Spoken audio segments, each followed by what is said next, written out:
We are entering into the last topic of this chapter, and in this last topic also we are talking about something of general importance as a person, as an individual also, not only in the context of organization but as an individual also. These particular topic can be of greater help, and we are studying it in continuation with what we have learned. We were learning about the element of communication in directing, and in this topic we will be discussing about how communication can be made effective, improving communication effectiveness. That is what we are going to discuss in this session. Now there are certain key things which we will be going through, which you can apply in your daily life also. Not only as a manager, as a common person, you can put this into practice in your daily life. And we start with the session, improving communication effectiveness. First and foremost thing to improve your communication effectiveness is that clarify ideas before communication. Clarify your ideas. As a manager, when you are speaking to someone, there must be it must be clearly conveyed, or there must be a clarity regarding what is being communicated or what is to be communicated to the person. So you have to be very clear about the content. You have to be very clear about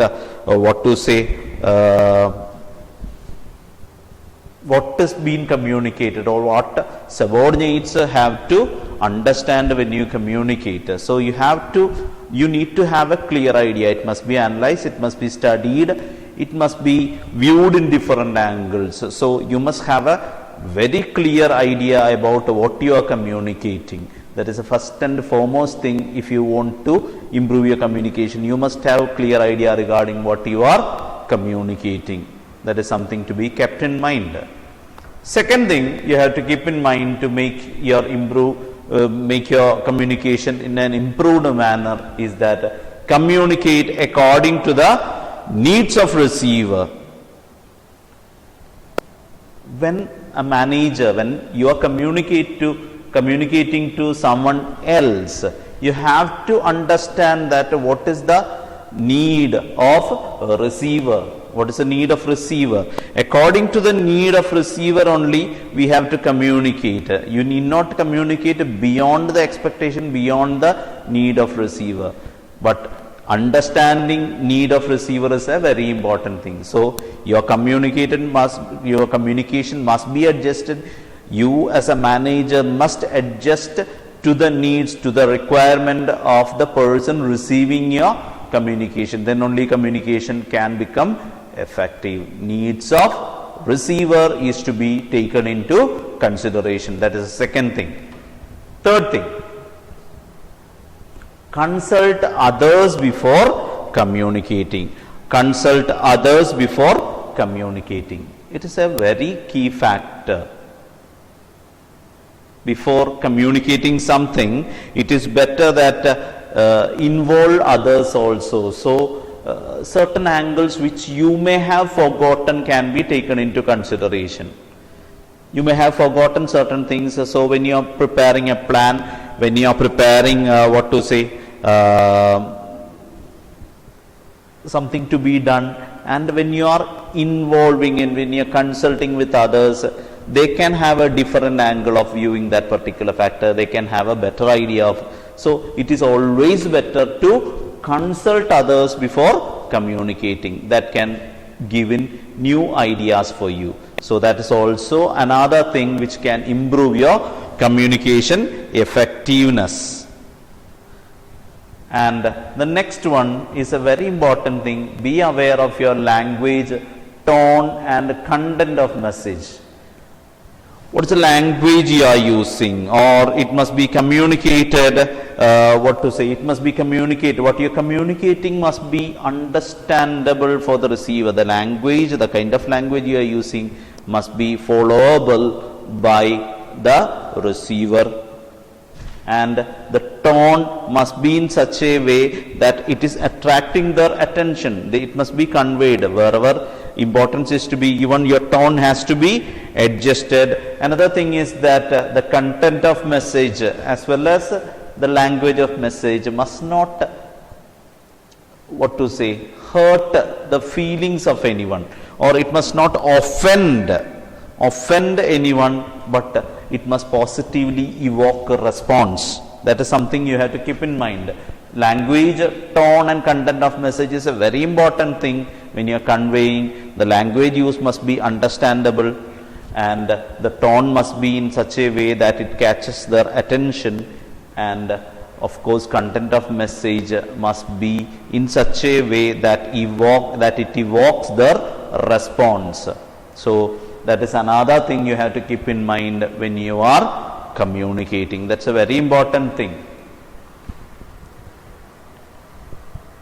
Sixth one is convey things of help and value to others. It's a very important thing. What to say? When you're conveying messages, it is always better that you understand the needs of a person, and something which you are conveying must be of some way or other. It must help him in getting better or doing things better, or it must be having some value, or what to say, it must be directly or indirectly helping him to move a step forward, move a step ahead, or grow ahead. Then only they will have a positive response towards that. Otherwise, if things are of no importance for them, it's not very sure that they will very keenly listen to what we are saying. Only when there is some value, something of help is there in communication, they will have a positive response. The listeners will have a positive response. So always keep in mind, there must be something of value and interest. There must be something of value and help in what you are communicating. That is also another factor which you have to consider if you want to make your communication improved, if you want your communication to be better. Now, another thing which can improve your communication, once your communication is done, next time onwards your communication, if you want to make it better than previous one, you have to ensure feedback. You have to ensure feedback. Feedback is a very important thing you have to make sure. There must be response, or it can be by questions, it can be by making them respond in any way. Then only you can understand that whether what you have communicated has gone to their mind, have they understood what you have said. So that is another point of importance. Make sure that there is feedback, there is response from them, and communication must be done in a way that we can evoke response and we can get a feedback, whether it be positive or negative. Positive means you have made it better, you can make it more better. Negative means you have to rework on it. So ensuring feedback is also a very important thing to improve your communication. Next one is follow-up communication. Follow-up communication. You have said something once, and if you are leaving it there, that communication may not be that effective. If you have said something and checking out whether what you have communicated is being carried on in the proper manner, in the right manner, you have to make sure that follow-up is there. The measures must be there, measures must be there to check out whether implementation of what is being conveyed to them, the work or whatever be is conveyed to them, whether it is going as per you have communicated. For that you need to follow it up. Don't forget to follow up. You have to go behind them. You have to check whether by phone or by person, whatever be, you have to follow up the communication. You have to check out whether things are going according to what is being communicated. Follow-up communications. Then comes, that is another thing of importance, that is communication must always be for present as well as for future. Communication must have something, talking about their existing commitments, at the same time doing things in proper manner, and it also must point out the future goals.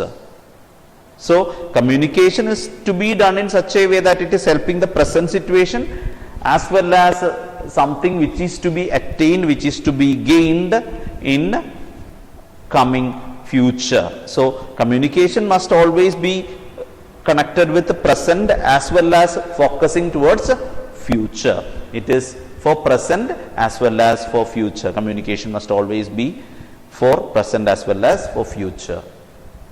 And the last one for communication, very simple thing. I usually ask to your former seniors, why God has given 2 ears and 1 mouth?